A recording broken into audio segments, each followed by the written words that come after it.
We'll get stuck into the new EFL season for you very shortly, but we're going to start this afternoon with transfer news. So much going on, but there is one player dominating the agenda at the moment. It's Alexander Isak, of course. Liverpool having that bid rejected yesterday, around £110 million. Will they come back with another offer? Isak not with the Newcastle squad in South Korea at the moment. He's been training on his own at his old club, Real Sociedad in Spain, but is due back at the club on Monday. Will we have movement by then? Let's see what the guests make of this. Lots of stories to come to, but I want to focus on Isak for now, Clinton. I mean, Liverpool have already spent the best part of £300 million this summer. If they get Isak as well, Sky Bet, by the way, have him odds on to move before the deadline. Does he guarantee them another league title? I thought before they got Isak, they were guaranteed another league title. I think the signings they've done have been very, very, very good. I think we saw the job Arne Slot done last season. It was a fantastic job. But I think getting Isak, yeah, that tips them.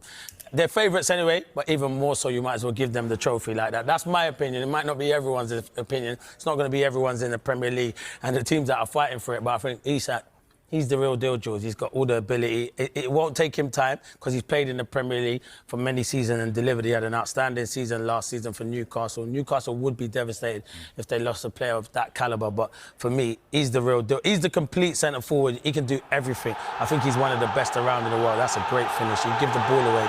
He scores all kinds of different goals. His movement's good. This is a header that comes to him at the back post. Really good finish. And I like him. I think Liverpool would be outstanding. It'll improve Liverpool, and he's an outstanding player. But Newcastle will miss him if the deal goes ahead. 27 goals in all competitions last season, Joby, including, of course, at Wembley against Liverpool in the Carabao Cup final.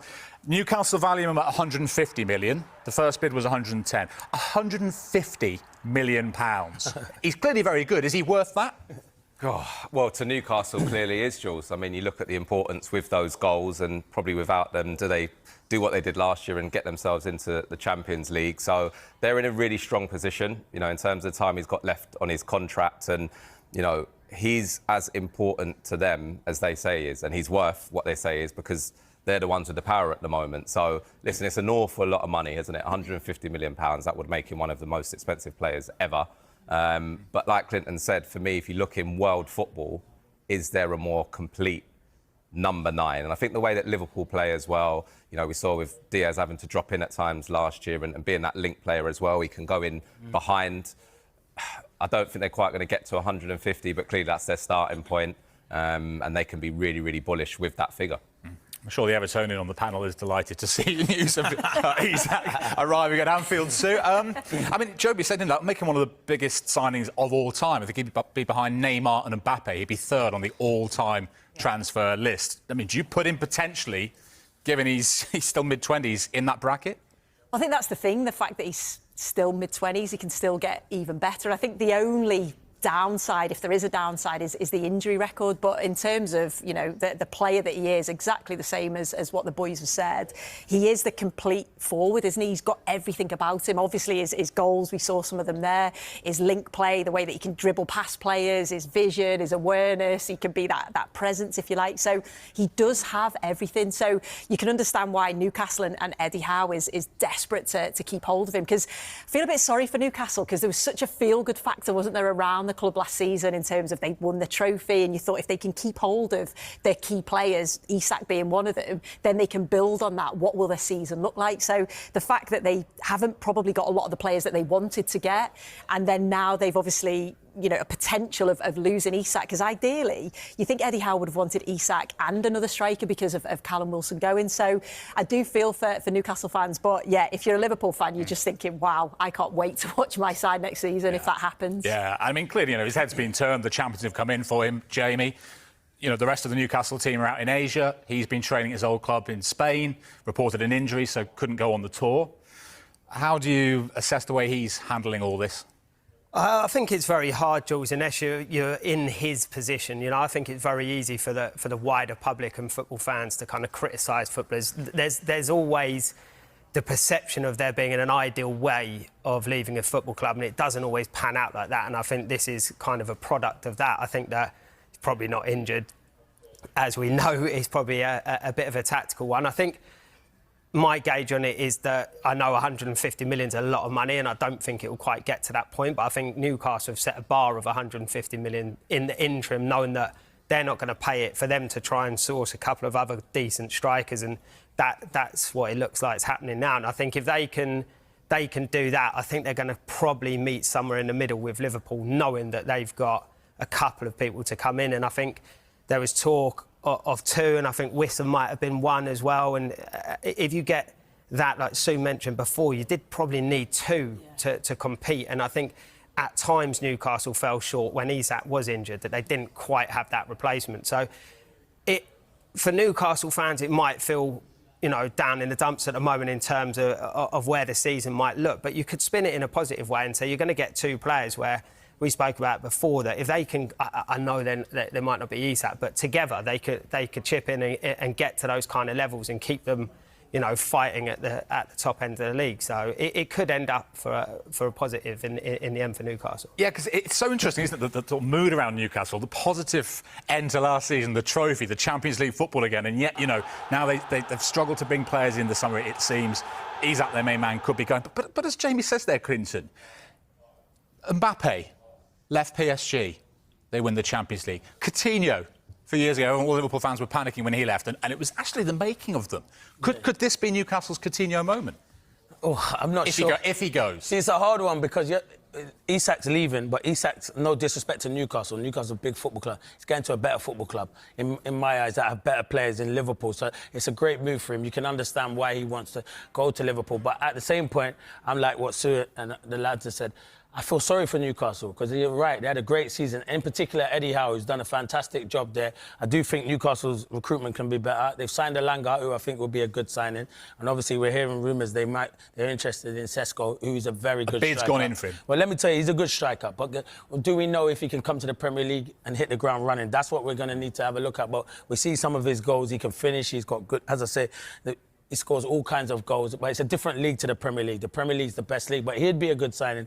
And Jamie made a good point. Wissa is a very good signing, if they can get him. I'm not, Brentford fans, don't shout at the TV. I'm not trying to sell your best players. I know you've lost Mbuemo, but if a club like Newcastle come knocking, not being disrespectful to Brentford, and can offer him Champions League football, as a player, that's what you want to do, play Champions League football. So those two signings, if Newcastle can get it, I know if they lose Isak, they're not Isak kind of replacements, but they brought two in, and they've still made money on him, so it could be good business for them. Yeah, Wissa not involved, by the way, for Brentford in their pre-season game with QPR today, and we wait to see what happens with Sesko. A bid has gone in from Newcastle to RB Leipzig. He's not involved in their game today, just shy of £70 million, which is the sort of figure they were looking for. So that one could accelerate, and once Sesko's in the door, would that therefore open the door for Isak to move from Newcastle? They didn't win a Premier League game without him last season. Newcastle scored just one goal in those 4 matches he was missing as well. And it looks like he might be off. First bid rejected, though, by Newcastle yesterday. By the way, just to let you know, Callum Wilson, who, of course, left Newcastle this summer, has now completed a move to West Ham today. That is done. Alexander Isak is training alone in Spain with his future up in the air. The Newcastle striker told the club he wants time to consider his future with interest from Liverpool. Let's go live to St James's Park and our reporter Keith Downey. Good afternoon. Newcastle aware of this then, Keith? Yeah, Rob, they are aware that Alexander Isak is over in San Sebastian training, recovering on his own. Look, I know the optics of this aren't great from the outsider looking in, but look, if anyone who covers the club and knows how Alexander operates, it's not a surprise that he's working with his own team. He's got a team of sports scientists, physicians, a doctor who all help him. And a number of times when he's been injured over the past couple of years, he's actually travelled away from the UK to go and recover with them, and it's something we've actually spoken to Eddie Howe before in his news conferences, and Eddie Howe said, look, they're aware of it and they work in conjunction with Alexander Isak's team. So I'm not that surprised, because you have to remember that the Newcastle first team squad, the management team, the backroom staff, the physios, club doctor, they're all over right now in South Korea as part of Newcastle's pre-season tour. But obviously, as I say, the optics of it aren't great. The fact that Isak, he could be here with his team in Newcastle, but instead he's chosen to be with his team recovering in the Basque region of Spain. So, of course, he's had to fly there, and one of the reasons given to us was why he didn't fly to Singapore and then on to South Korea was that it wouldn't be beneficial for him being on a long-haul flight. But he's managed to travel there to recover from this thigh injury that he has, this minor thigh injury that was quoted by the club just over a week ago when they headed out to Singapore. So, look, I think a lot of the Newcastle fans upset and angry about this because it appears that he's checked out, but I would expect Alexander Isak back here in the northeast next week when Newcastle return from their pre-season tour to sit down. He'll have talks with Eddie Howe, and then I guess they'll take it from there. So yeah, he's away from the northeast, trying to get his body in the right place, probably trying to get his mind in the right place, with so much speculation surrounding him off the back of that informal approach from Liverpool 2 weeks ago. And then what we heard and told you last week was that he told Newcastle he wants to explore a potential move away from the club this summer. So something tells me this isn't the last we've heard of this. More will come from this, I guess, when Alexander Isak returns at the start of next week. You mentioned Eddie Howe there, Keith, and he is being asked constantly on that tour of Asia that you also touched on about Alexander Isak. Every time he sits down, he said it's not in his full control, but I imagine this will be getting quite frustrating for him. Yeah, I think the amount of time, you're right, will be frustrating Eddie Howe. I think the logistics of it will be frustrating Eddie Howe. The fact he's across the other side of the world in Seoul in South Korea right now, and very far away from Alexander Isak, who's in San Sebastian at Real Sociedad's training ground. And look, I think it's worth adding at this moment as well to say that he's not training with Real Sociedad. Sociedad are away from the training ground themselves on their own pre-season preparations, and the training ground is empty and he's just using their facilities. Remember, he formerly played for Real Sociedad for 3 years, and Newcastle signed him from them 3 years ago for £63 million. So look, I think Eddie Howe will be frustrated that he can't sit down and talk to Alexander Isak face to face. I think that was part of the frustration when they jetted out there over a week ago and he was left behind. There's a vacuum, there's a space, and there's time, but perhaps maybe that time will help matters. Maybe it'll give Isak a bit of time to reflect on things. And I do expect us to get a at the end of the transfer window due to the figures, the money that's involved, eye-watering sums of money. It's not the sort of transfer I would expect to go through in transfer deadline day. So I think everyone involved here at Newcastle will want some kind of resolution to this one way or the other fairly swiftly, and that's why I feel it's key at the start of next week when both Newcastle return from South Korea and Alexander Isak returns from Spain. But you can just looking at Eddie Howe and his body language, it looks as though he's got the weight of the world on his shoulders at the moment. And remember Eddie Howe was in hospital not so long ago with a problem of his own, so he probably needs to look after himself as much as anything else at the moment. You spoke there about eye-watering sums of money. Real Sociedad would stand to receive a little bit of that if Isak was to be sold.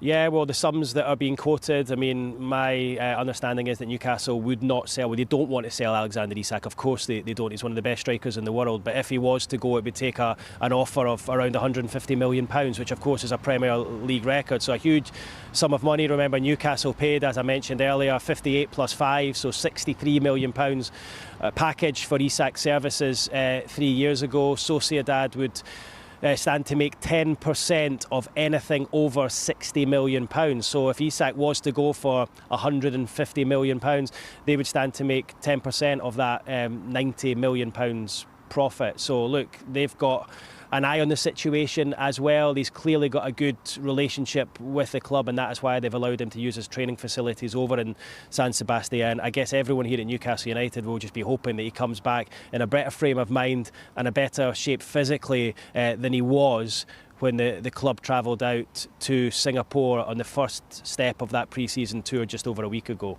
How realistic would it be if Newcastle did need to replace him, that Benjamin Sesko would be the player they could sign? Yeah, look, I mean, it was clear that Hugo Ekitike was the player that he wanted. Instead, he went to Liverpool. I think Sesko is a player that they also hugely admire, and he would be a real option for them. I think it would be difficult for Newcastle to even consider allowing Alexander Isak to leave without a high-end striker to come in and replace him, and I include Benjamin Sesko in that. Look, if Newcastle were to manage to bring Sesko to the football club, you would suggest that would open the door for Alexander to leave if Liverpool put a bid in that's accepted by Newcastle. And of course, I've already quoted the figures that Newcastle are looking for. But of course, Newcastle, a little bit wary, I think, that Manchester United are also keen on Sesko, and they've had their fingers burned a number of times already this summer.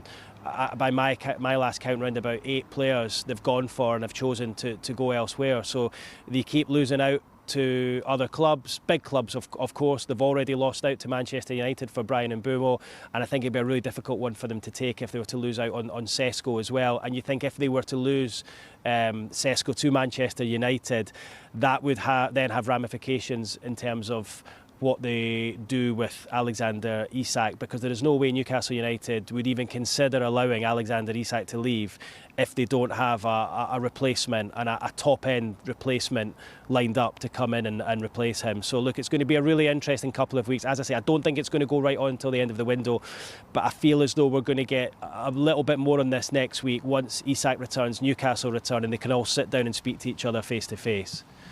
Thank you very much indeed. So that is Newcastle covered. Let's round up the rest of the day's transfer news. Michael Bridge is alongside me. Let's start with Tottenham, shall we? Eyeing a midfielder with Premier League experience. Yes, we can tell you now this afternoon that Tottenham Hotspur and Bayern Munich are in talks over a potential loan deal for João Paulinho, the former Fulham midfielder, who's brilliant for Fulham. That earned him a big money move to Bayern Munich. It's not really worked out for Paulinho at Bayern. He's only started 6 Bundesliga games last season, only played 45 minutes at the Club World Cup, but I understand this would be a straight loan, no obligation or no option as it stands.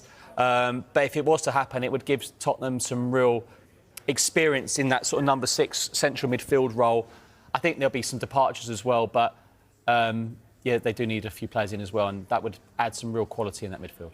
Keith was just talking about forward players that Newcastle might target. One of those is Yohan Wissa. You could tell us a little bit about his day today. Yeah, it's turning into quite a saga, isn't it? I mean, it's been some summer for Brentford, isn't it? And we know Wissa wants the move. This was him arriving at training this morning around 9 a.m. up the road from us here, Brentford's training ground. Now, we can tell you that we understand that he did not train with his Brentford teammates. We've reported that he's angry and disappointed with the club's approach amid interest from Newcastle. That's him leaving at midday.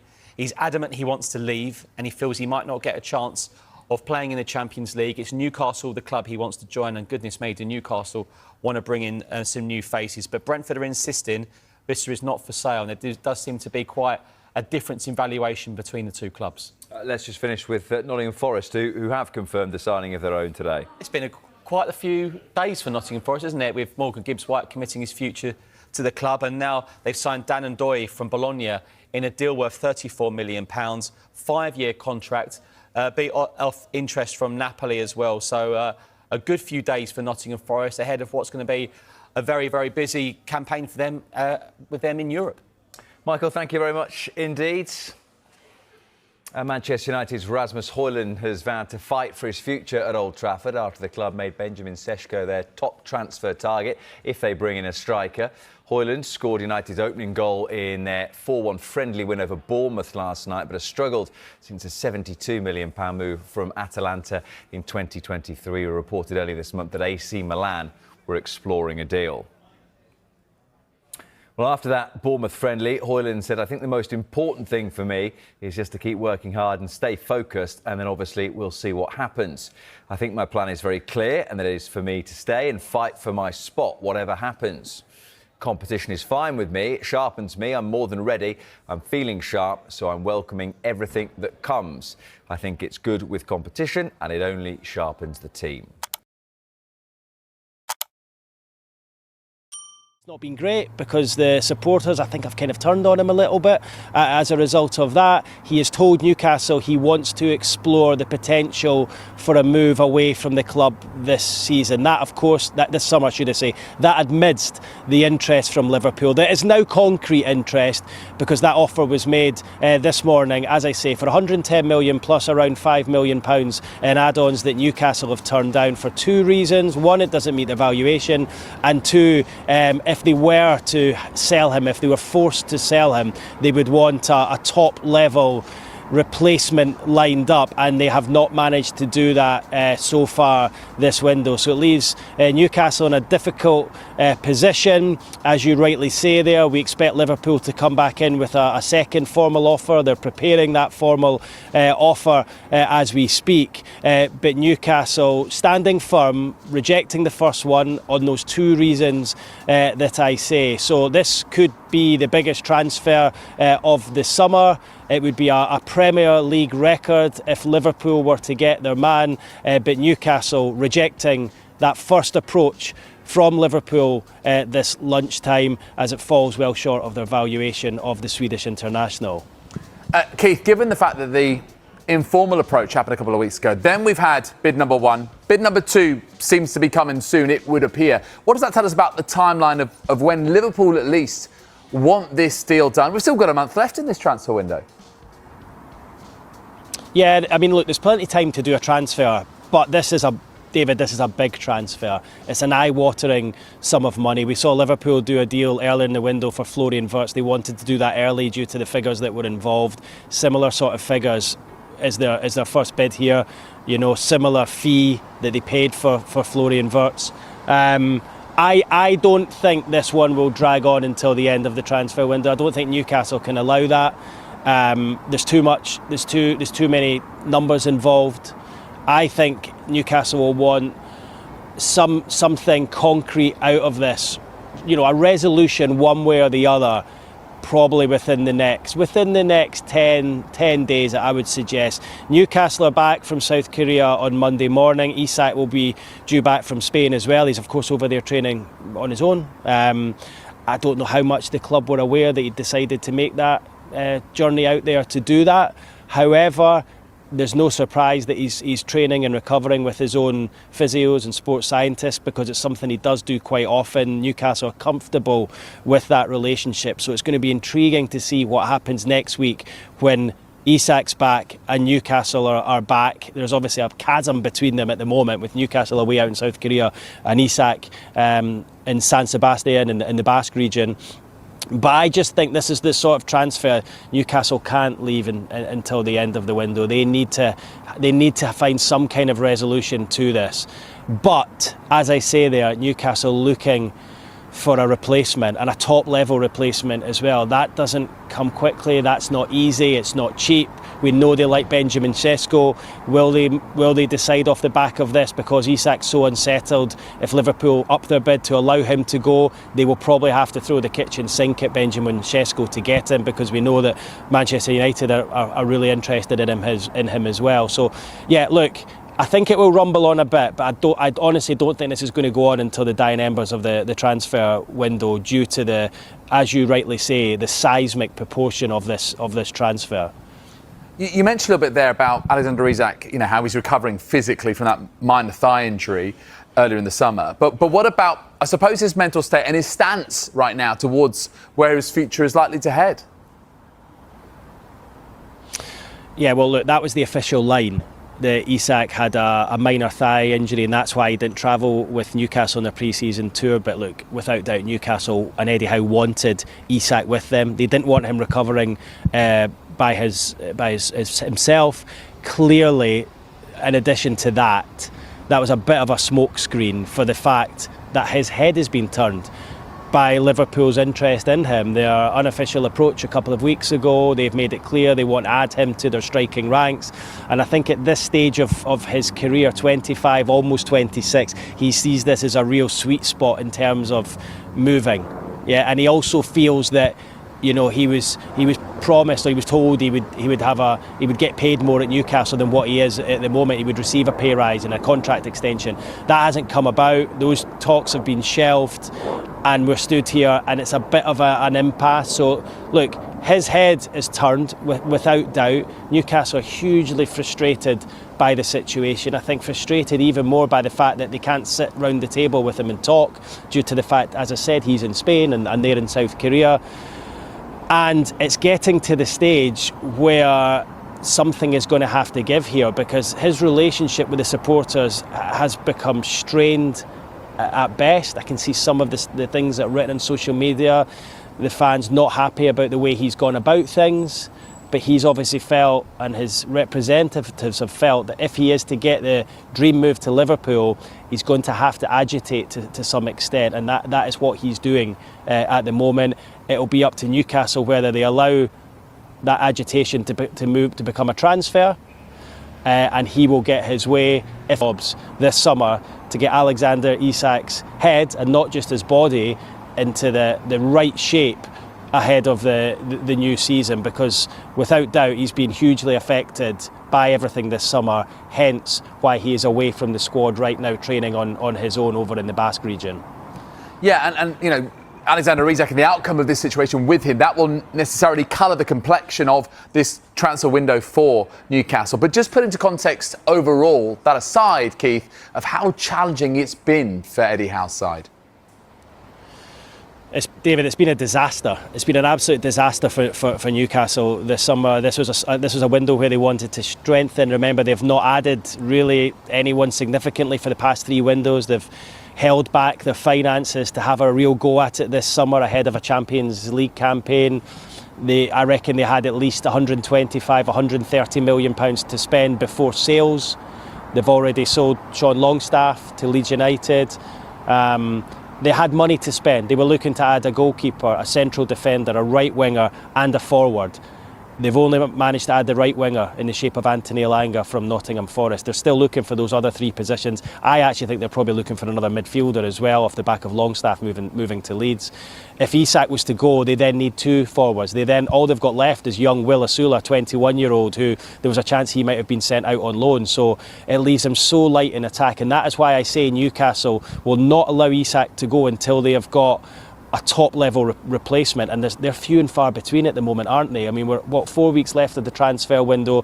A lot of the activity has taken place already. They did not think they would be in this situation, and they've not even managed to replace Callum Wilson. They're trying to sign Johan Wissa from Brentford, but Brentford digging their heels in there, so they can't even. They're struggling to even bring in a backup striker at the moment. So to lose Isak as well would just be sort of self-sabotage of the highest order. Like they do not want that to happen, so they need to have some kind of assurances that they've got someone to come in, like a Sesko, maybe like an Ollie Watkins, someone like that, a top-level striker to come in and take his place. It's the worst possible scenario for Newcastle in this transfer window.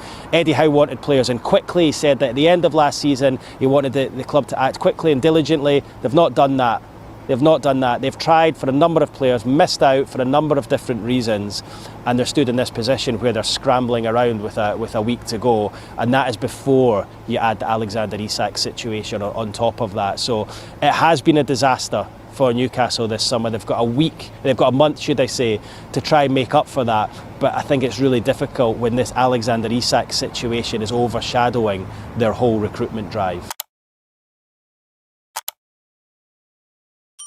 2.5 weeks until the start of the Premier League season. The transfer window is in full flow, isn't it, James Savunja?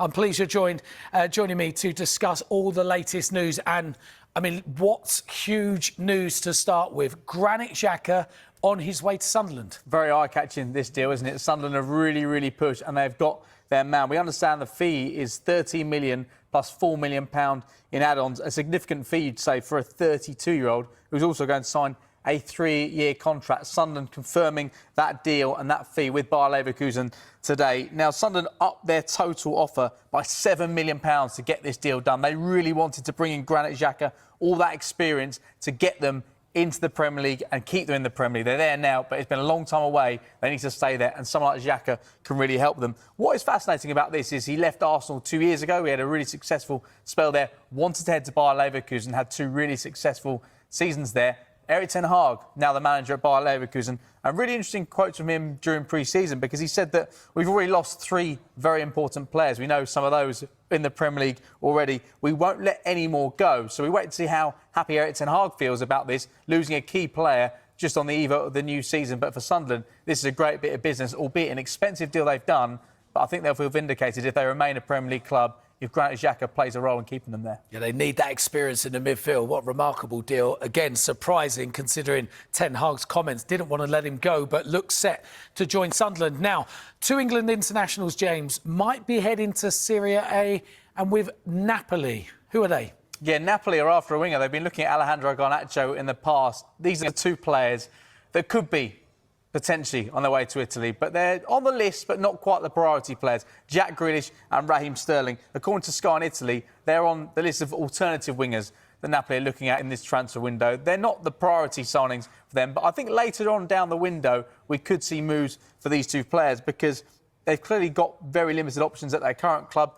Raheem Sterling, before he joined Arsenal on loan, wasn't training with the Chelsea first team. Jack Grealish didn't even travel with the Manchester City squad for the Club World Cup, £100 million signing a few years back. Both players face very uncertain futures at their clubs, but both players still got significant contracts and 2 years left on those deals as well. We understand that Fulham are keeping an eye on the situation around Raheem Sterling, but they're pressing ahead with deals for Reece Nelson and Keane and Dewsbury Hall. But I think because of the contracts in mind and the fees and the wages involved, I do think that if any deals materialise, it would be later on down the window, because you'd think there'd have to be a significant compromise from these 2 players when it comes to wages and the clubs in the form of Chelsea and Manchester City in terms of any sort of fee. Sometimes we forget there's so long left still in the window as well. Right, so one player may well depart Manchester City in this window, but Manchester City set to sign a player that they used to have previously. James Trafford. There's been a lot of interest in him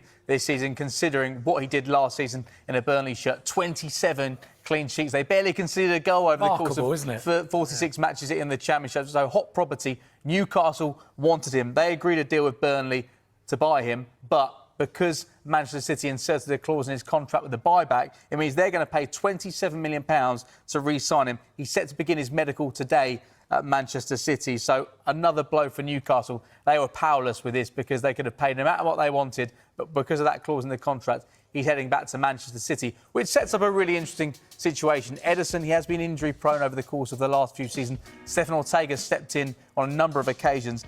He's expected to leave, Ortega, but no deal is close right now, so you could have 3 premium goalkeepers at City for pre-season.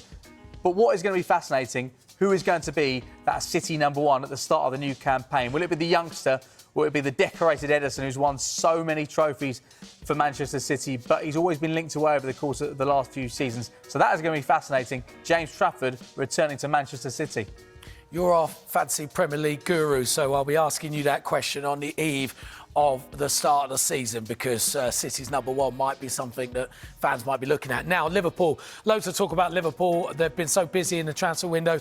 Luis Diaz, on his way out, what's the latest? He is, and this is really interesting, because over the course of the last few weeks, we've been briefed strongly that Luis Diaz is not for sale, but he is now expected to leave their pre-season tour in Tokyo right now and complete a move to Bayern Munich. The clubs have agreed a deal worth £65.5 million for a player who had 2 years left in his contract, 28 years of age. Liverpool had made clear to Bayern Munich that he was not for sale this summer, but they've reluctantly accepted this offer because they feel they've received full market value.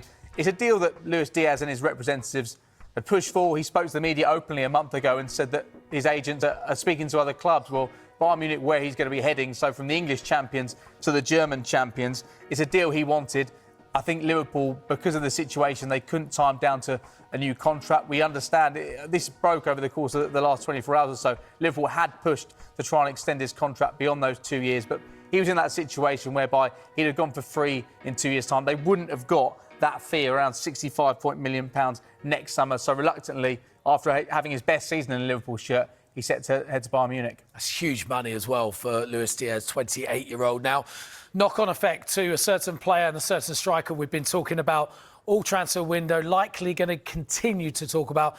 Alexander Isak, what's that mean for Liverpool's pursuit of the striker? Well, a lot of people talk about how much money Liverpool have spent in this transfer window. It's nearly £300 million. But when you look at the amount that they have brought in player sales over the course of the last 2 summer transfer windows and in January, £190 million.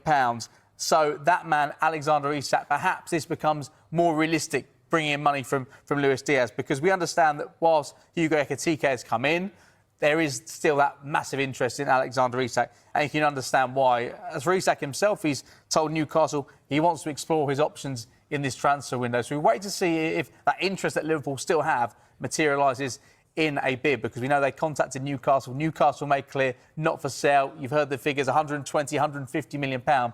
We wait to see what happens, especially if he makes clear he wants to leave Newcastle. At the same time, Newcastle clearly doing their due diligence and looking at options if Alexander Isak is to depart. One of those players, Benjamin Sesko. Of course, Arsenal held an interest. Manchester United have an interest, but I don't think they can do a deal for Benjamin Sesko right now. And what we understand is that RB Leipzig are looking at that fee that Liverpool paid for Hugo Ekitike, which is worth up to £79 million. And they're going to use that as a benchmark in this transfer window if he's to leave, because they've told him you can depart. They're not playing in the Champions League next season, but clearly they want the fee for a player who's got an enormously high ceiling. And you can understand why most clubs in the Premier League, most clubs in Europe would want Benjamin Sesko because of the level that he can reach one day. But that looks like that's going to be the sort of price that Newcastle or other clubs may have to pay. They want to do a deal around £79 million. That's the benchmark they're looking at right now if Benjamin Sesko is to join a club this summer. 22 years old. I'm sure we'll hear more about him as well. Look, finally, interesting story emerging from Everton today. We know about Everton's financial struggles in the past, but they're having struggles in the market this summer. Yeah, and really interesting to hear David Moyes be so open about this. He spoke to The Athletic saying really good players have turned down Everton. He also said he wants 10 signings in total this summer, which seems like a lot, but when you consider the number of players that departed in the summer with their contracts expiring, the likes of Dominic Calvert-Lewin, I think they were really pleased to sign a number of players on new terms for this season and beyond, the likes of Seamus Coleman, the likes of Idrissa Gueye as well. But so far, it's just Tierno Barry who signed it as a senior player, £27 million, as a player that will come in and start matches. Of course, they've signed Mark Travers as well from Bournemouth. Charlie Alcaraz has signed. That loan has become permanent now.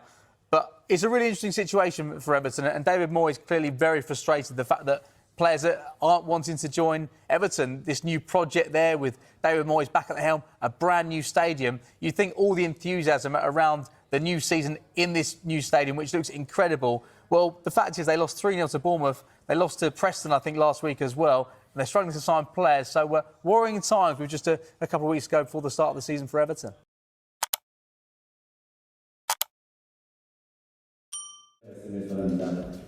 뉴캐슬 유나이티드는 상대를 133년만 리그를 하면서 바뀌는 선수를 경험하는 것에 굉장히 영광이고 제 경기를 기대하고 있다고.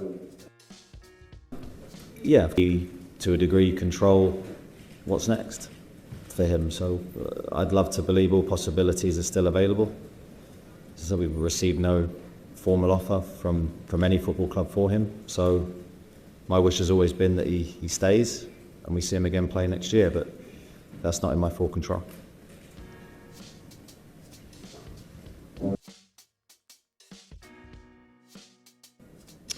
No, I haven't. Mainly from the fact we've been travelling, and today we've been working. We're training this afternoon, so with these trips, they're always so intense that you have. Of course, I'm in contact with the people that I need to contact at home, but it's very minimal when you're away. As always with me, you're going to get a very straight back. Obviously, Aaron's someone I know very well and I've worked with previously, but I'm not going to discuss the chances of him coming to us.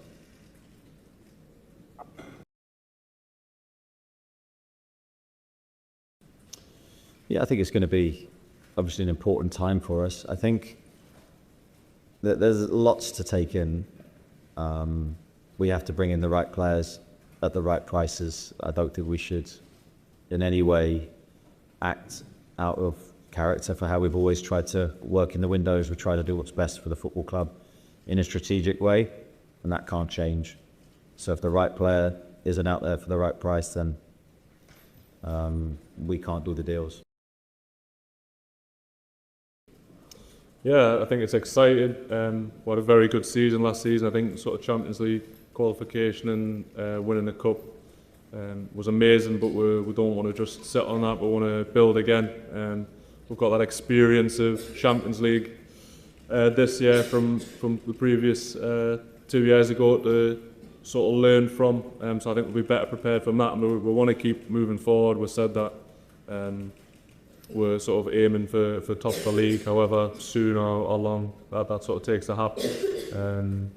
That's the plan. And personally, from me, I just want to keep playing well for Newcastle. I've had a really good season last year, and I just want to keep improving on that. And hopefully, the sort of international games will come from that, and maybe a World Cup. We'll see.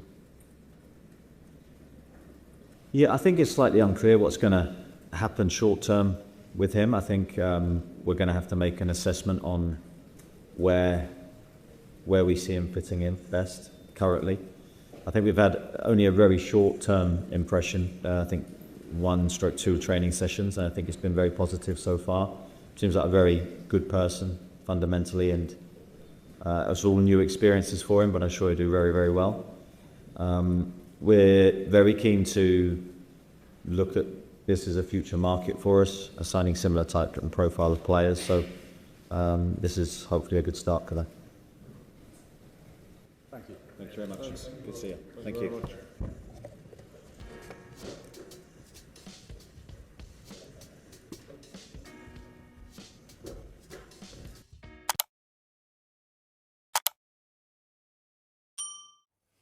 Right, we're just going to break away from the Lions temporarily because we have some very interesting breaking news regarding Alexander Isak and his future, because he is training individually at his former club, Real Sociedad's training facilities, amid uncertainty over his Newcastle future. It's understood that Newcastle are aware of Isak's whereabouts as he recovers from what we've been told is a minor thigh injury that the club say has kept him from travelling to Singapore for their pre-season tour. Isak, of course, informed Newcastle that he wants to explore his options in the transfer window after Liverpool made an informal approach for him. The former Sociedad striker is using the Basque club's facilities with his staff when they are empty. If Isak, incidentally, was to leave Newcastle, his former club would receive 10% of every euro above a €70 million transfer fee. So Alexander Isak not on Newcastle's Asia tour. They will play Spurs on Sunday in Seoul. But he is training with his old team, at his old team's facilities, Real Sociedad, with his own staff as he attempts to keep fit. Very interesting developments on the future of Alexander Isak. Admitted that the striker didn't notify him of his plans to train alone in Spain amid Liverpool's transfer pursuit. Well, Newcastle rejected a bid yesterday of £110 million plus add-ons. Howe accepts that he doesn't know what will happen next, but he hasn't lost hope that Isak will stay. Well, obviously, I think from my situation, I am very much removed from everything that's happening back home. So I was made aware that there was a bid yesterday. That bid was turned down all before I even heard about it. So I think there's people back in England dealing with the situation. I really don't know what's going to happen next. But from our perspective, we still support Alex in every way. And my wish is still that we see him in a Newcastle shirt again. I think it's difficult because, as I said a second ago, you don't know what's going to happen from this point. There can be all sorts of talk of hypothetical situations. We can only deal with the reality. The reality is we had the first bid from Liverpool yesterday. I believe that was turned down. And from this point onwards, let's see what happens. I've got no idea of trying to predict that. In terms of trying to upset players and all that kind of stuff, I think from my perspective, we can only talk of our conduct, and we try to do things in the right way. Look, signing players is always complex. We just try to do what we think is right. I can't talk of other clubs. That's not for me to say. Yeah, well, I know where he is really through the media. So I think from that perspective, it's difficult for me to go into any kind of detail. The situation is far from ideal and it's quite complex. So I think that's all I've got to say. Well, Newcastle don't want to sell Isak. They value him at £150 million and they won't sell him unless they've got a replacement lined up. They've been linked with RB Leipzig's Benjamin Sesko, and reports overnight claimed that they had moved ahead of Manchester United in the chase for the striker. We're looking for the best players that we can get. Whatever our target position is, we're looking for the best. So I see all situations open and available to us. I feel that's the only way that we're going to get to where we want to go, which is to maximise, and it's quality over quantity. It always has been. That's always been the way that we've tried to work and the way that we've tried to recruit, and I think we've done it pretty well to this point. So it's been a challenging summer, as you know, because we've missed out on various targets for loads of different reasons, but we're still very competitive and we're still in there trying to bring very good players to the club, and that won't change till the window shuts. Cool, because they've won their first trophy in 70 years. They're in the Champions League. Newcastle's a fantastic place. Why can't they get people in? They've got Elanga, haven't they? And that's it. Yeah, and Aaron Ramsdale, subject to official confirmation from the football club. Now, ultimately, only the players that they've been linked to and missed out on can answer that question. Brian Mbeumo, João Pedro, Hugo Ekitike, Dean Howson. Now, these are all top players, right? And Newcastle fans will say, well, we've just missed out on getting #1 targets. But we are trying to compete at the very highest top end of the footballing transfer pyramid. That's where we want to be. We should be targeting the best players we possibly can get. So losing out to Real Madrid, Liverpool, Chelsea, Manchester United is not the worst thing in the world, but ultimately they've then got to try and pick up the pieces of this. I don't know, we'd say maybe geographically in the northeast, incredible city, passionate city. Brilliant They place. love their football club. Good night out. Good night out, Michael Best Bridge night out. exclusive. But do families and wives and girlfriends want to live there when you've got the bright lights of London and Manchester or Madrid?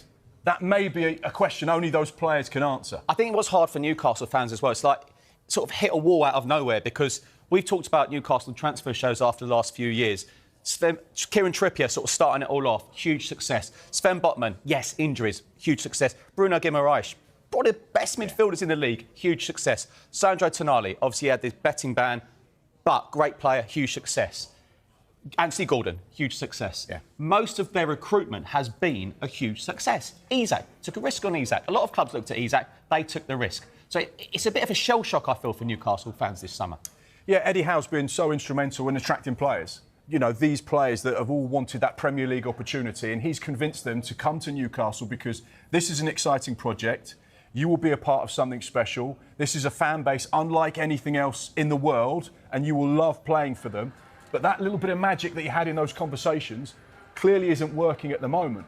And that's the frustration for them, is that the players they're targeting, the top-class recruitment they've done already, like Michael says, it's been outstanding. It just seems to have not had its effect during this summer.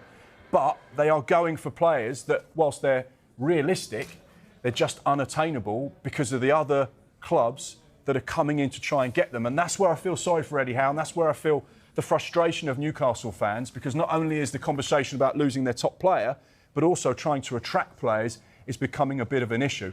The good thing for them, though, we've still got, 31 days or so? I dread to look at the clock. September 1st. There's a long way to go and there's a lot of time left, so they can get business done. They just need to find the right type of players. In the morning's newspapers.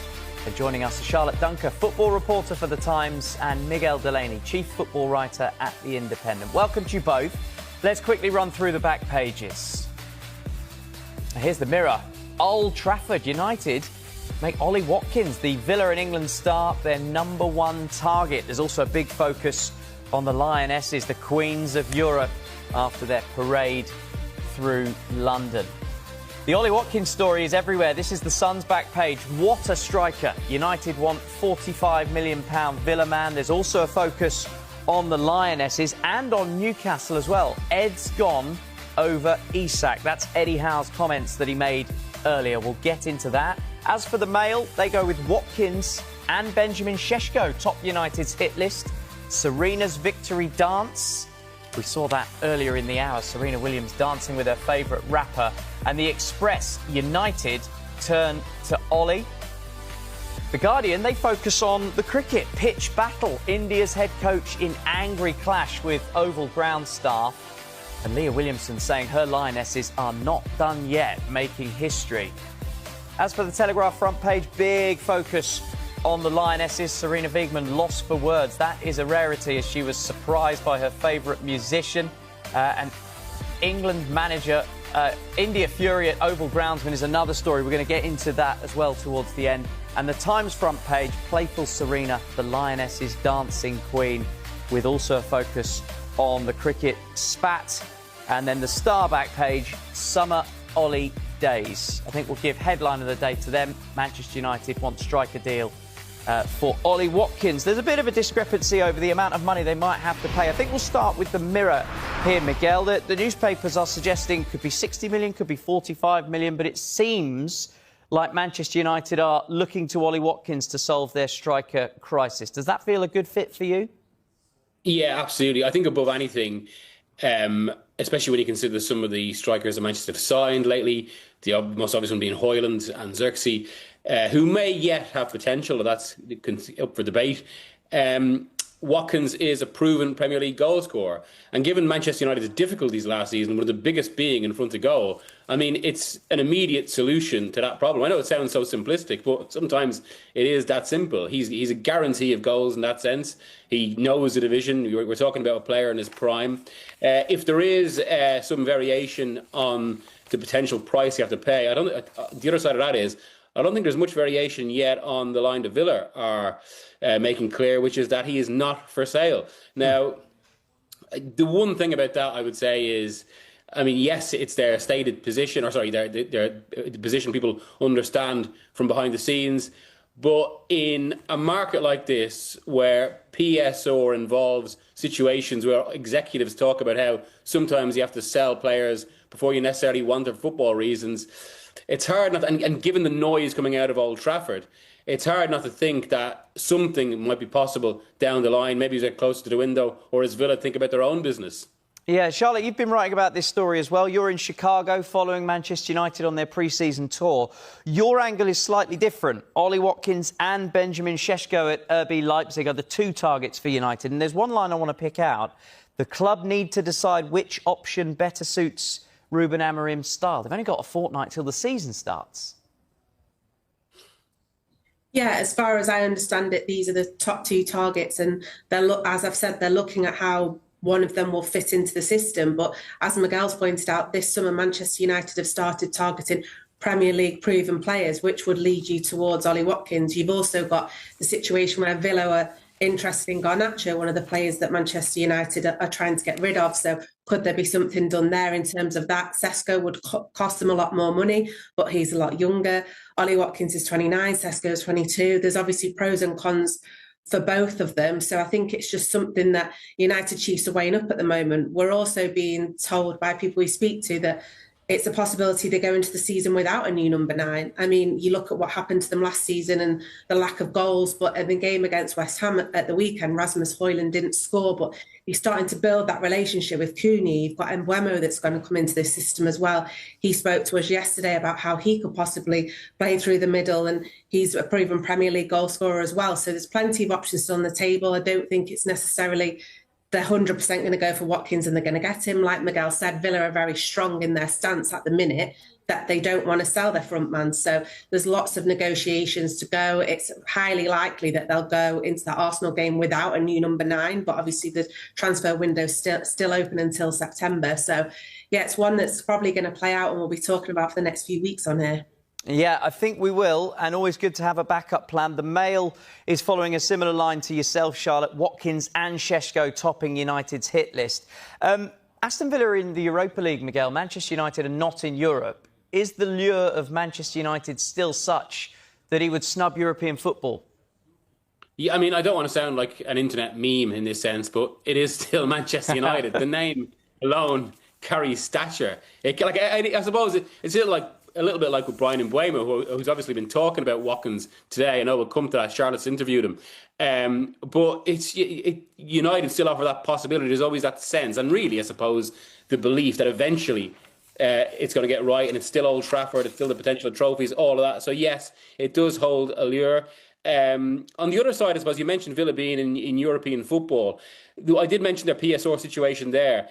That doesn't sound like it's as concerning for them as maybe people had thought when they didn't get Champions League at the end of the season, because obviously so far they've stayed resolute in their own business. And yeah, I think there's a lot to play out in this. The Sesko one is interesting though, because I mean ultimately Arsenal. I mean I've heard as well. I wrote myself tonight that Amorim likes Sesko. I think some of United's recruitment staff as well. I think there's a bit of background there with Vivell. They obviously are well aware of his qualities. Arsenal were most interested in him because of his potential high ceiling, something we've talked about before with the likes of Højlund. Maybe he's a bit further down the track. He has played in the Euros. But Arsenal ultimately moved away from that deal because Leipzig wanted €80 million. And Arsenal just didn't feel his potential ceiling was worth that this summer. So, I mean, right now you think he potentially costs more than Watkins, where there's a few more questions. But yeah, as you say, there's a lot of spinning plates this summer now. Yeah, you touched on Brian Mbeumo has been speaking about Ollie Watkins. That's the Sun's focus of this story. The two of them played together at Brentford. You were involved in this chat with Brian Mbeumo earlier, Charlotte. What's he had to say about his former teammate? Yeah, he described him as the complete striker. So, I mean, what higher praise could he put on the guy? So, and normally he wasn't getting involved in speculation in terms of he wasn't saying he was going to come to United or anything like that. It was more about the relationships that they built together at Brentford and the great times that he had at Brentford rather than what could potentially happen at Manchester United. But yeah, he seemed like a nice guy. He spoke to us about playing chess and how that helps the strategy in his brain and how that helps him play football, and also how he relaxes playing the piano, which Miguel will know he speaks to lots of footballers, and that's not normally what you expect them to hear them say that they do in their spare time. So he seems excited to be here. He still hasn't played any part for Manchester United. When he was at Brentford, he wasn't actually training on the grass because he knew he wanted a transfer. He stayed in the gym. He wanted to keep himself injury-free. So he is a bit behind his teammates in terms of their pre-season preparations. We went to training this morning. He was involved. So United have got a game out here tomorrow night, USA time. So it'll be interesting to see if he features for the first time, and also where is he going to fit into this Amorim system, because we've seen him play out wide for Brentford. He spoke about that on the right wing. Is he going to play in one of them 2-10 positions? Are we going to see him play as a number 9 if Manchester United don't get the number 9 in that they want? So there's lots of different options to see. It's going to be interesting to see where he slots into this system, but as of yet he's not pulled on a Manchester United shirt, so we've all been left guessing as to where he's going to fit in. Yeah, we'll have to wait and see on that. Miguel, you've also been writing about Manchester United but also Chelsea and the horse trading that Manchester United seemingly might have to get involved in as they look to send players out, bring players in, but also balance the PSR. So yeah, that's exactly it. I mean, obviously we all know Amorim wants this huge overhaul, but that overhaul is not possible without sales that allow PSR headroom. And of course, it's complicated by the fact there are about 4 players, given Rashford has gone to Barcelona, that Amorim absolutely wants out. So, you know, the maths don't quite up, so they're going to have to come up with some solutions. And one of the ones I've heard of and that I've written about there was they've been speaking to both Chelsea and Villa about Garnacho, and obviously, yeah, that's been raised, as Charlotte said there, with the Watkins situation. But there was also similar broached with Chelsea. Chelsea have a long-standing interest in Garnacho, going back to January. A deal didn't get done then because the price was too high. At that point, I think it was United wanted around 68 million. From what I hear and what I've written tonight, there's still a considerable difference in valuation, because while it had been spoken about how maybe Nicholas Jackson go the other way, Chelsea wants 80 million for him. They've been good sellers this summer, Chelsea. They got some high prices of players. that they haven't necessarily wanted. The latest today being João Felix. That's a sort of capability United would love to have, given some of their difficulties. But on the other side, Chelsea don't want to pay more than 30 million for Garnacho. Now, of course, some of this is a little like with Villa, a negotiation tactic or a stance that you set out. But it shows maybe right now Chelsea are operating in the market from a position of strength, even though they do need to sell players, whereas Manchester United are having to make things happen. And that's going to, I suppose, influence a lot of deals. Yeah, just looking at the numbers in your piece, I know you've touched on them there. Chelsea valuing Nicholas Jackson at £80 million and they see Garnacho at £30 million. What do you make of the numbers there, Charlotte? They were a bit surprising to me. Yeah, from people I've spoken to around Manchester United, I'm sure Miguel's the same. I think Manchester United would not want to pay £80 million for Nicholas Jackson. And if that was how much they were asking for him, I think they would step away from the deal, especially if Garnacho was only going the other way for £30 million, because Manchester United have still got to then pay £50 million for a player who, yeah, he scored more goals than Rasmus Højlund, but he's hardly set the Premier League alight himself either, has he? So I think if you were comparing Nicholas Jackson with Ollie Watkins, for example, all hypothetical, because at this time, obviously, Villa are still saying they're not selling. Out of the two of them on paper, I think you'd opt towards going towards someone like Watkins. He is a proven Premier League goal scorer that's been more effective than Nicholas Jackson has so far, and the price tag for him would be lower. So, I mean, there's lots of ifs and buts, but yeah, I think Manchester United would want to recoup more than £30 million for Garnacho. Obviously, he's a homegrown player. That definitely helps in terms of PSR, full profit for him. And I don't think they would value Nicholas Jackson at £80 million. So if there was anything to progress in that deal, I think both of those numbers would have to go in the opposite directions. Yeah, as you said earlier, still a long way to go until the window shuts. I imagine some of those fees might tweak a bit. We'll take a quick break. When we come back, we'll look at more of the sports stories in the morning papers, including this in the Times. Playful Serena, the Lioness's dancing queen, and India's fury with the Oval groundsman.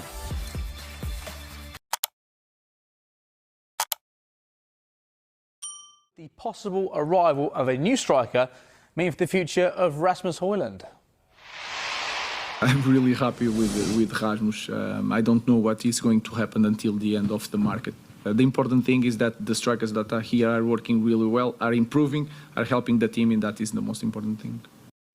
Well, 4 goals, 4 different goal scorers, and still without their 2 new signings. It's safe to say it was actually a good night for Manchester United. In fact, Ruben Amorim said they looked like a different team from one that finished 15th in the Premier League last season, their lowest ever finish in the competition's history. Yeah, that all came as they beat Bournemouth 4-1 in Chicago overnight in the Premier League's summer series. I want to remind our games in the end of the season. We had the opportunities, the final. We had the opportunity, we didn't score. Sometimes it's a little bit luck, and we are scoring goals. We are starting the games by scoring, not suffering goals, and that can give us confidence too in one game. Everyone wants to play. Was important match, of course. It means nothing because it's a pre-season game, but was important. Without any different players, we look like a different team, so that is really important. We are very far right now from United. I think United is a hell of a team, and they've signed also very well. And today they showed that they are above us, no? In this moment, that is what it counts, no? And we still have some time to prepare, but we are not probably as good as we looked the other day and as bad as we look today, no? Somewhere in the middle, we have to continue preparing the season. Well, ahead of the match yesterday, Luke Shaw said that there were no, quote, stragglers left in the Manchester United squad. And Amorim appeared to back that up today when he said that the players are closer as a squad than they were last season. They are playing better also because they are connecting better with each other, not just on the pitch, but off the pitch. I think they are stronger, they are faster. In this moment, of course, it's a pre-season. But you can see the intensity is completely different. I can see the data from the minutes are completely different. So we are improving. But again, it's a preseason game. The pressure is going to be so much different during the season. Now, a lot has been made of how key the fullbacks are in Ruben Amorim's system, and it was a good night for one of them. Patrick Dorgu set up United's first for Højlund and then scored their second. We're trying to improve everything, like to keep the ball more, to be the team that's always attacking, always being dangerous, and just being on the front foot. And I think it's important, and the wing backs are very attacking as well, and also defending. But if we can get high on the pitch, it will help us attack even more. So. And do you feel the culture, the spirit amongst the group is improving too? Yeah, I feel like we are growing to be a team, and everyone is happy, everyone is looking forward for the season. 10, 11 years have sort of accepted a position whereby they've made mistakes in the transfer market, or they've made mistakes in recruitment, or they've held on to players too long. It would seem that, to be fair, what's happening now is that Ruben Amorim is identifying players he does not want in the squad, and to be fair, he's moving them out of the squad. That's a positive. The second thing is, I do like, on paper, the signings of Cunha and Mbeumo. Why do I like them? A couple of reasons. Well, three actually. One is that they've got Premier League experience. One is that they look more like Manchester United styles of players, with a bit more pace and power, and the ability to have that sort of physicality to be able to get from box to box quickly. I think when you look at particularly Garnacho, Sancho, Anthony, they're more jinkers, I call them, more people who sort of work in tight spaces. I've always felt at United you need players that can open the legs up and really sort of stretch teams, and I think Cunha and Mbeumo do that. And then the other thing I like about those two signings is that they've not proved themselves at the highest level yet in the game in respect of at Premier League club level or, you know, European club level. So they should be really desperate and hungry to prove themselves on a huge stage, which is Old Trafford. And that hunger hasn't always been there in the last 10 years with players that have come to the club. They've come maybe where they've been the more finished article and we've got excited by them, but maybe they've come and maybe not had that desperation. I always feel like a player needs hunger. They need desperation in the game to feel that it's the most important thing. I think these two lads that have signed will have that. So I think the two signings are good signings yet. There's a couple more needed. I think they need a goalkeeper. They need a centre forward. And I think if they can fill those two positions with decent signings, then United can have a lot. I mean, they have to have a better season than last year. It can't get any worse, really. A little bit of news regarding Manchester United and their pursuit of RB Leipzig's Benjamin Sesko, which could have ramifications for Rasmus Højlund. It's understood that United would potentially consider offers if they were suitable for Højlund, who has started both games in the summer series for Manchester United and said on that tour of the States that he wants to fight for his place. If United were to sign a new striker, that could limit Højlund's game time. They remain in talks with RB Leipzig over Sesko and what they'd be prepared to pay. The German club had proposed taking Højlund on loan as part of any possible deal for Sesko. A scenario where Sesko joins and Højlund stays cannot be ruled out. We can talk about Manchester United again. Sorry, we had a lot to do. Well, those Premier League managers, the fact they take priority, I don't know, Rebecca. So I think the question for anyone who missed it was, do you agree that United, Manchester United, have been the story coming out of summer series? Yeah, they certainly have. I think with the backdrop of last season, the disappointment, the amount of time Ruben Amorim's spoken about how sort of fearful he was every game last year and how trying to lift the players was difficult. He's had a clean break. Everyone seems to have reset. They've come in fresh. They've come in with a determination and a togetherness that we've had the pleasure of seeing quite regularly when we've watched them train. I just think they seem to have understood their identity, their role within the team, and the performances have followed, particularly the other night in Chicago. I thought they were exceptional because they didn't just go one up or take the lead and then hold on a little bit, drop back. They kept going. There was an incentive there and an urgency to keep scoring goals, and that's the best performance I've seen from Manchester United, albeit pre-season, I understand that, but that's the best Man United performance I've seen in terms of the team and the identity, I think, for as long as I can remember, in terms of the last 4 or 5 years. But are we getting too excited? No, Bex, we aren't, because here's you asked the question to Graham. Man United are going to be the story no matter what, good or bad. So it's really good that we can talk about them in somewhat of a glowing light. What I would say is, I credit Amorim, but I credit the players. Every preseason or every offseason is a chance to reset. Okay, that season's gone. How do I focus for the next season? These Man United players over the last 5 seasons have allowed managers to come and go, have allowed breaks to come and go, and haven't focused themselves. So that's an internal thing. So I think when we speak to Dalot and Harry Maguire and Bruno Fernandes, they're clearly putting an onus on that. Luke Shaw putting an onus on that and saying, all right, enough's enough. So that I think has shifted, and that we can be positive about. Ruben Amorim did a big interview this week to a lot of the press, in which he talked about the players now understand when he says something, he's going to do it. In terms of, if I don't want you in my squad, you're not going to train with us. How important is that? Oh, that's a great point, and it backs up what Tim says. He's drawn a line in the sand. The club have backed him from above. And it's the first time I've actually felt they're aligned in that respect. They've got behind the manager. They've gone through a lot of pain. There's still more pain to come. I still think top 10 has got to be the ambition, not top 4. So we're not getting carried away at all. But given where they were last year, the chaos and the lack of identity, the lack of right players in the right positions, they've still got a long way to go. But my goodness, it feels like it's a new dawn for Manchester United. When players see a manager act so strongly with their own teammates, does it shift for them in terms of their opinion and approach to their manager? Yeah, I can speak for Graham here because I was the same. You challenge a new manager and you see if you can break him, but at some point you go, okay, I'm going to be subordinate and I'm going to fall into line. And I think that's what we're seeing because, as Amorim mentioned, he's going to be strong and he's going to be solid and he's going to be consistent. And when you do that, you show the players that you have the power.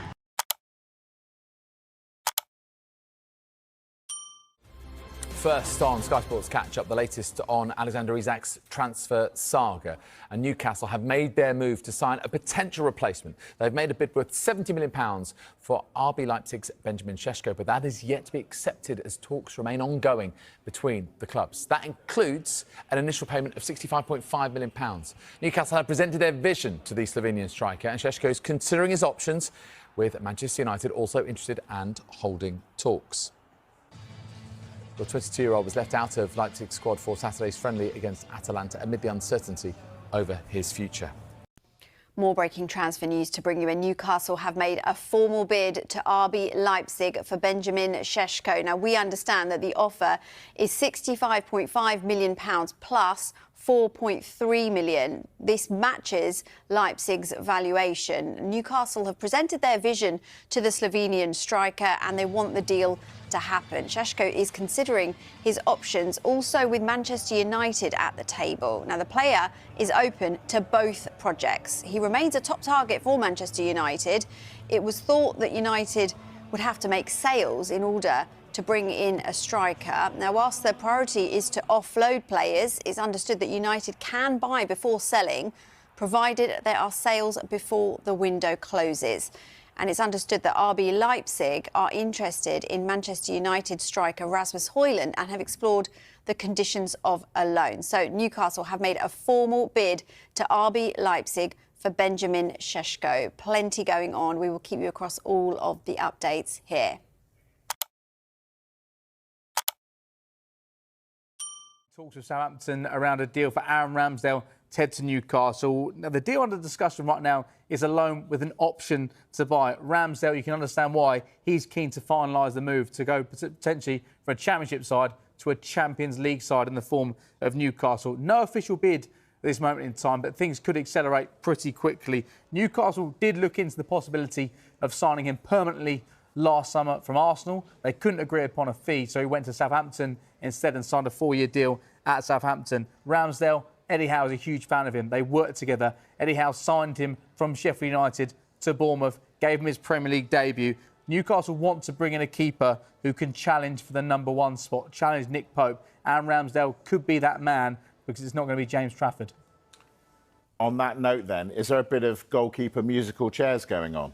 It's going to be fascinating to see what happens with less than 3 weeks to go until the start of the Premier League campaign. Aaron Ramsdale could be heading to Newcastle. Still in discussion, so a long way off here. James Trafford is having a medical at Manchester City. Newcastle tried to sign James Trafford. They agreed a fee with Burnley.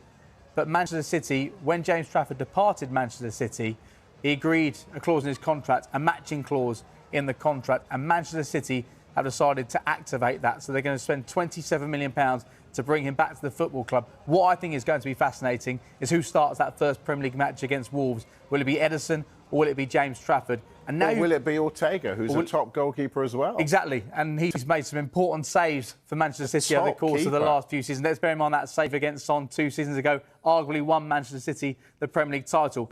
But But clearly now Burnley are looking at their options and they need a new number one. They've signed Max Weiss. They signed him earlier on this summer, but just 21 years of age. So will they look for a goalkeeper with some experience? Now, there's tentative interest in Stefan Ortega from Manchester City. What an interesting deal that would be. And also, they've looked at the potential of a deal for Nick Pope or Martin Dubravka. Now, Nick Pope had a lot of success at Burnley. He signed for around £30 million to join Newcastle a few years ago. He has been a bit injury-prone over the course of the last few seasons. So I think you can understand why Newcastle are looking for a goalkeeper to compete with Nick Pope. But a really interesting situation emerging, because as one door opens, another one closes, and Burnley need a number one as James Trafford is set to depart. And as far as Burnley are concerned, it has been a disappointing summer when it comes to players that are leaving the club. Josh Brownhill has confirmed in the last few minutes that he is leaving Burnley. He was their top scorer in the Championship last season, scoring 18 goals from midfield. He was the club captain as well. His contract expired in June.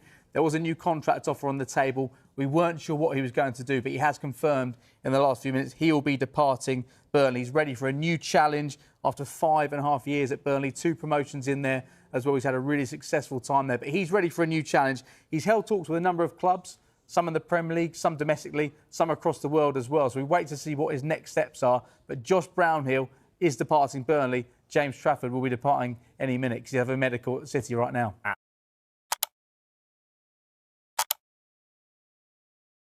Absolutely huge news this morning, and Tottenham captain Heung-min Son has announced that he will leave the club this summer. Son joined Spurs 10 years ago and he led the club to their first trophy in 17 years when they lifted the Europa League title in May.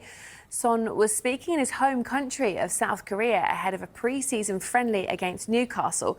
We're also going to bring you some Eddie Howe quotes on Alexander Isak shortly. But first, here's how Heung-min Son broke the news and a warning that there is flash photography throughout the next video.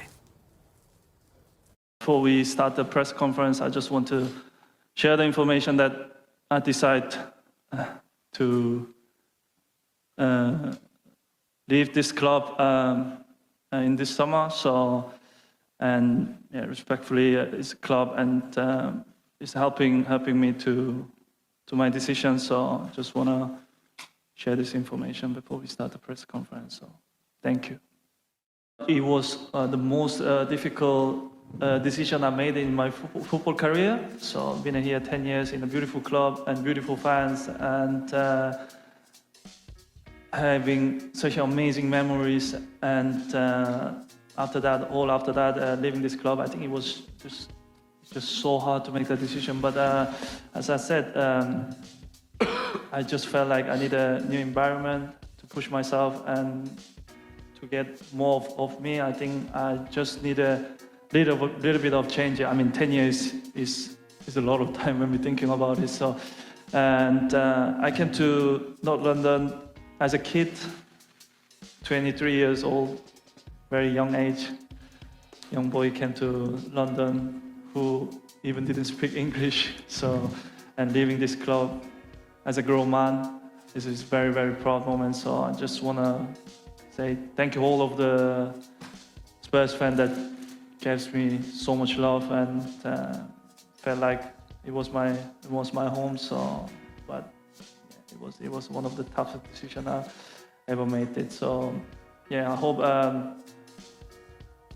the goodbye is always also in a good timing, you know. So, but I think it's the right time to make this decision. So, I hope that everybody understand that my decision, and hope that everybody respect that.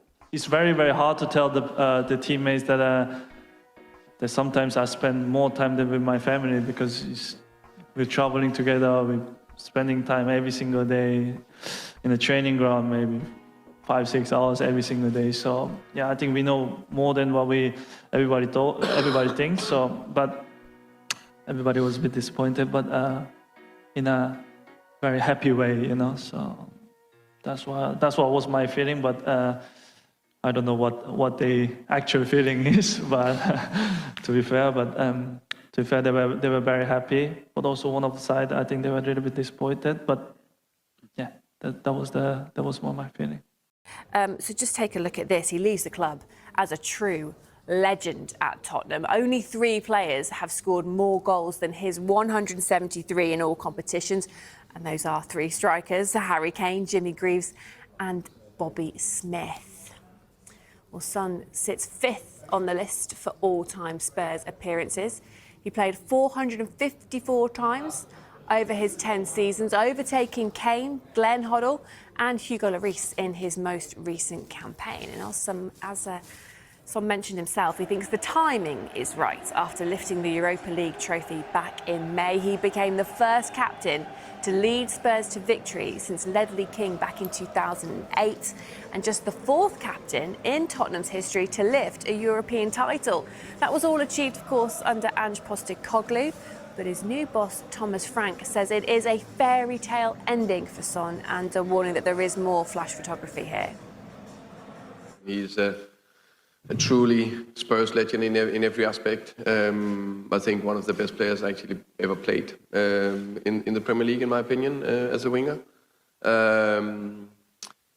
But I like that the club has been open to it, because it's never easy to find that perfect timing. And me coming a little bit in from the side, I think it's probably the perfect timing, going out on a high. Been here 10 years, won the well-deserved trophy, be a key player for many seasons. So it's almost the perfect ending to a happy fairy tale. So no doubt that Son goes down as a Tottenham icon. Thomas Frank confirmed that he would captain the team, probably for a final time, in their friendly against Newcastle in South Korea tomorrow afternoon. Again, there is some flash photography in this next clip. I think it's very, very clear. I think it's no secret that Sonny will start tomorrow and he will lead the team out as a captain. So, yeah, looking forward to that in many ways. And if it's going to be the last game for Sonny, what a place to finish his Tottenham career in his home country in front of all the fans. I think that could potentially be a beautiful ending. And then, of course, I need to balance a little bit with some minutes to some of the other players. But first and foremost, I think Sonny needs the big respect for what he has done for the club. 이카리 선수 올 수 있거든요. 이카리 선수. 자, 그 다음에 선수 오면 일단 여기를 기준으로 하겠습니다. 네.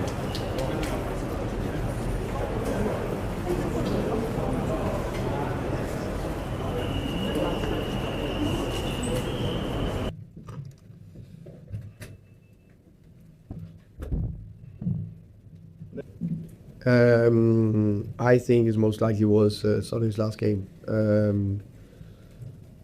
Yeah, it's very close. So, yeah, that's the answer. Short. Yeah, it's like in life and football. I think sometimes life and football can be brutal, but also sometimes very beautiful. So I think it was brutal to what happened to Matters. It looks like a bad injury. Of course, we don't know exactly the status on it. It didn't look good. And then on the other side, unbelievable, beautiful scenes with his teammates, the big respect from Newcastle. Can't praise that highly enough from the players on the pitch. The scenes after, first when we walk around, and then when his teammates gathered around him, and you can see he's highly emotional. And then in the change room as well, I just said a few things very shortly because it's about Sonny, and then he said a few things, of course, very emotional. So very, very beautiful scenes about Sonny.